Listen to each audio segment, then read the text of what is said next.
Бұл 400 МРП гранты әлеуметтік осал топтағы адамдарға беріледі. Берілетін грант сомасы 1 380 000 теңге.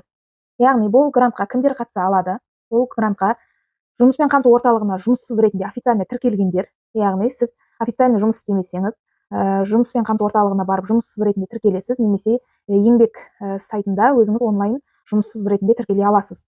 Немесе сіз жеке кәсіпкер болсаңыз, ИП болсаңыз, 3 жылдан асып кетпеген ИП-ңыз болса, сіз бұл гранттың алғашқы шартынан өтіп тұрсыз. Екінші шартында бұл әлеуметтік осал топқа жату керек, ол міндетті. Оған осы көрсетіліп тұрған кестедегі әлеуметтік осал топтар жатады, яғни көпбалалы отбасылар, АЕС алушылар, мүгедектігі бар жандар немесе мүгедектігі бар баласы бар ата-аналар, қоныс аударушылар, немесе оңтүстіктен солтүстікке деген сияқты бағдарламамен көші-қон несімен көшкендер осы осал топқа жатады да, осы топтағы адамдар қатыса алады.